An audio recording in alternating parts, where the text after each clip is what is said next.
할렐루야.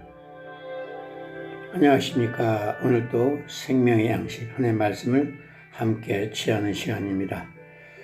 오늘 주신 생명의 양식 하나님의 말씀은 고린도 후서 5장 14절에서 15절입니다. 고린도 후서 5장 14절에서 15절에 있는 말씀, 제목은 주님의 영광을 위해 살자. 주님의 영광을 위해 살자. 고린도 후서 5장 14절, 15절 말씀을 취하겠습니다. 그리스도의 사랑이 우리를 강권하시는도다. 우리가 생각하건대 한 사람이 모든 사람을 대신하여 죽었은즉 모든 사람이 죽은 것이라. 그가 모든 사람을 대신하여 죽으심을 살아있는 자들로 하여금 다시는 그들 자신을 위하여 살지 않고 오직 그들을 대신하여 죽었다가 다시 살아나신 이를 위하여 살게 하려 하심이라. 아멘. 네, 목소리가 좀 좋지 않습니다. 이해하시고 들어주시기 바랍니다. 사랑하는 여러분, 여러분은 지금 무슨 목적을 가지고 자신의 삶을 살고 계십니까? 오늘 이 주신 말씀을 깊이 깨달으시고 자신의 삶의 목적을 확정해 주시길 바랍니다. 지금 때는 어느 때입니까? 마지막 때입니다. 이 마지막 때에 중요한 단 한 가지는 주님을 위해서 살아가는 것입니다. 곧 주님의 영광을 위해서 살아야 한다라고 말씀하십니다. 예수님께서 요한복음 17장 4절에 보시면은 이렇게 말씀하십니다. 아버지께서 내게 하라고 주신 일을 내가 이루어 아버지를 이 세상에서 영화롭게 하였사오니 아멘.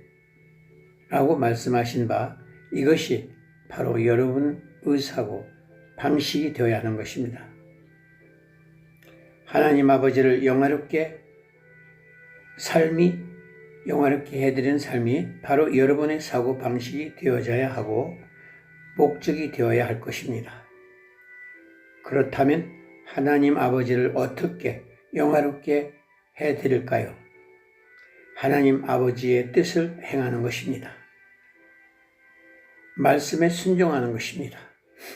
주님이 여러분에게 맡기신 일을 다 감당하고 그 일을 완수해야 하는 것입니다. 여러분의 삶을 향한 하나님 아버지의 목적을 이루는 삶이 되어야 하는 것입니다. 그 목적은 무엇인지 아십니까? 하나님 아버지의 목적은 세상을 구원하는 것입니다. 하나님 아버지께서 예수님을 우리에게 보내신 그 이유가 바로 그것입니다. 그리고 여러분의 목적도 이것에 연결되어져 있어야 합니다. 여러분이 무슨 일을 하든지 먹든지 마시든지 그 일들이 잃어버린 영혼들에게 복음을 전하고 그들을 구원하지 않고 있다면 반드시 책망이 따를 것입니다. 베드로후서 3장 9절로 가볼까요? 베드로후서 3장 9절. 주의 약속은 어떤 이들이 더디다고 생각하는 것 같이 더딘 것이 아니라 오직 주께서는 너희를 대하여 오래 참으사 아무도 멸망하지 아니하고 다 회개하기에 이르기를 원하시느니라. 아멘. 라고 말씀하십니다. 이 같은 사역을 할 때 여러분은 하나님께 영광을 올려드리는 것이 이루어지는 것입니다.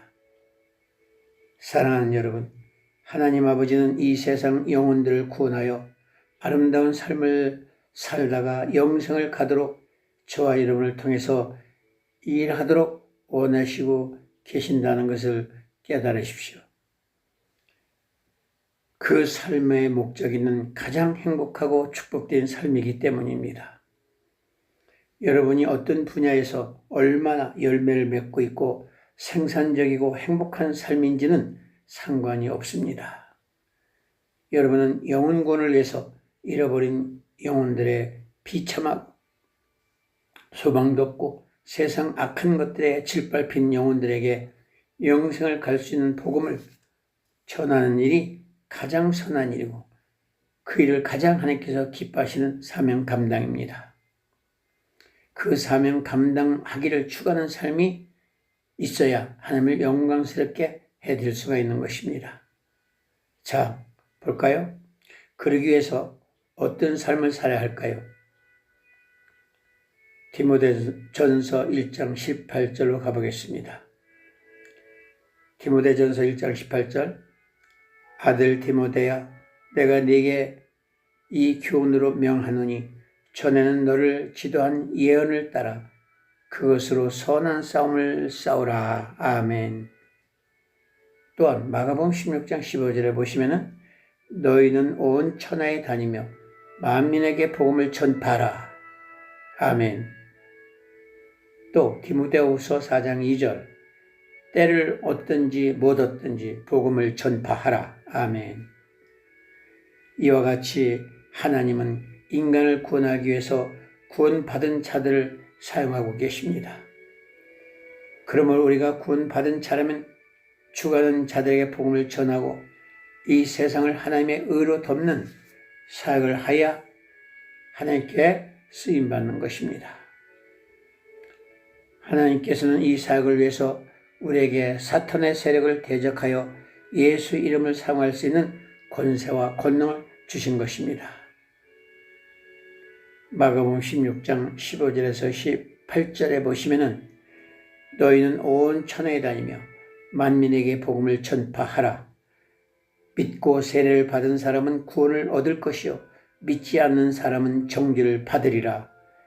믿는 자들에게는 이런 표적이 따르니 곧 그들이 내 이름으로 귀신을 쫓아내고 새 방언을 말하며 뱀을 집어 올리며 무슨 독을 마실지라도 해를 받지 아니할 것이며 병든 사람에게 손을 얹은즉 나으리라 하시니라. 아멘. 이 얼마나 큰 축복입니까? 이 말씀을 행할 때 이와 같은 놀라운 능력과 은사가 선물로 주어지는 것입니다. 사랑하는 여러분, 복음을 전파하는 일을 즐거워하고 사명 감당할 때 권능과 기적을 체험하게 될 것이며 여러분은 하나님의 자녀로서 하나님 나라의 군사로서 쓰임받는 것을 느끼게 될 것입니다. 디모데후서 2장 3절 4절에 보시면은 네가 그리스도 예수의 좋은 군사로 나와 함께 고난을 받으라. 군사로 복무하는 자는 자기 생활에 얽매이는 자가 하나도 없나니 이는 군사로 모집한 자를 기쁘게 하려 함이라. 아멘.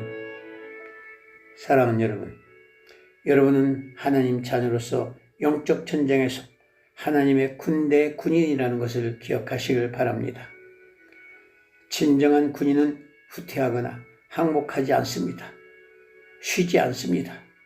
죽도록 충성합니다. 군인은 끝까지 싸워야 되는 것입니다. 그러므로 마지막 때 영혼 구원의 임무를 완수하도록 굳게 강건하십시오. 그리고 여러분은 예수 그리스도의